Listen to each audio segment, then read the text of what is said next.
अब एक पत्रकार आपके सामने है तो मैं आपसे कुछ सवाल करना चाहती हूँ। ओहो, इसी का डर था हमको।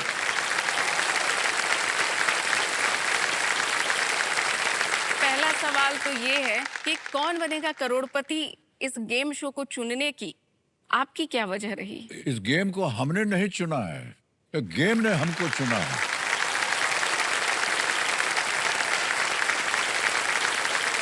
हम आपको बता दें, इसके पीछे एक कहानी है। जी सर। कहानी ये है कि उनके लोग आए एक बार, बोला कि सर आपके साथ हमको एक टीवी प्रोग्राम करना है।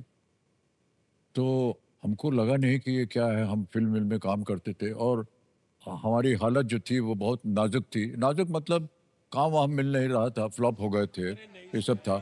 अरे अच्छा अच्छा अच्छा अच्छा अच्छा, सुनो सुनो। तो हमने सोचा यार चलो ये कर लेते हैं, अगर वो नहीं हो रहा है तो घर वालों से बात की हमने। वो बहुत नाराज हो गए सब लोग। कहें आपको मालूम है? हमने कहा क्यों नाराज हो रहे हैं? ये तो टीवी है, आपको लोग इतने बड़े पर्दे पर देखते हैं और अचानक आप इतने छोटे से पर्दे पर आ जाएंगे तो आपका जो एक वातावरण है वो छोटा हो जाएगा, इसको मत कीजिए आप। ने कहा यार देखो कहीं काम वाम मिल नहीं रहा है, घर का चौका चूल्हा जो है वो चलना चाहिए, कुछ तो करें कुछ। तो हमने उनसे फिर बुलाया उनको, हमने कहा भैया ये क्या है? तो एक उन्होंने हमको वीडियो दिखाया जो विलायत में ये खेल चल रहा था, who wants to be a millionaire. हम बहुत ही प्रभावित हुए जिस तरह से उन्होंने किया।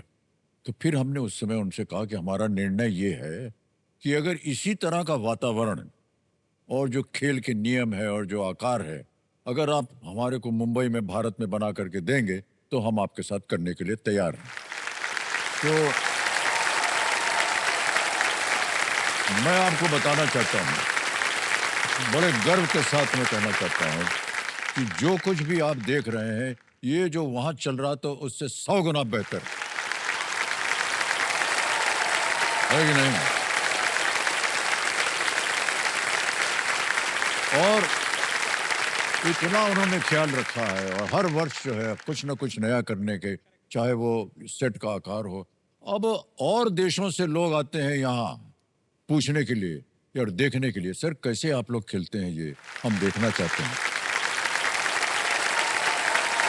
वो हम लोग से सीखने आते हैं, तो हमारे लिए ये बड़े गर्व की बात है। तो इस तरह हमने ये खेल जो है इसमें हमने शुरू किया और आज हम आपके सामने बैठे हैं।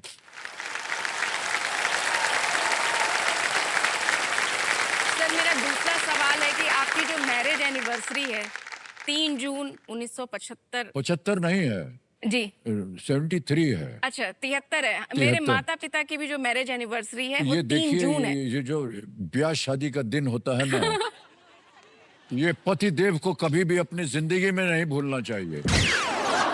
और बार बार मैं आपको बता दूं, बार बार पत्नी जी जो है वो पूछती रहेंगी आपको मालूम है हमारी शादी कब हुई थी? और अगर आपने कहा कब हुई थी भैया, भूल गए, बस गए। तो सर इतने लंबे वैवाहिक जीवन का, खुशहाल वैवाहिक जीवन का राज क्या है?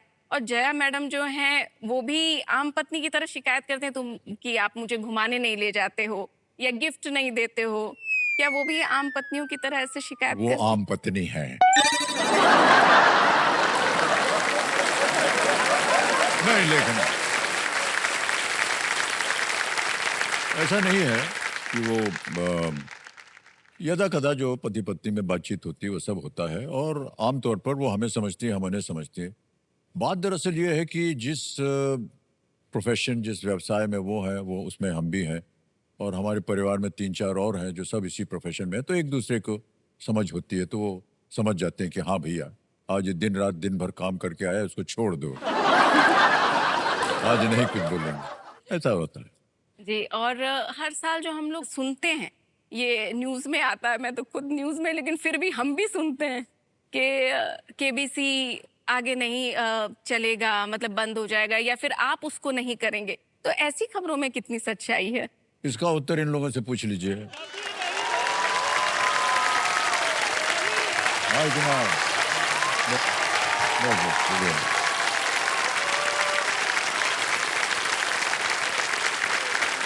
जनता जनार्दन है। और जो कुछ ये बोलेंगे उसका पालन करेंगे।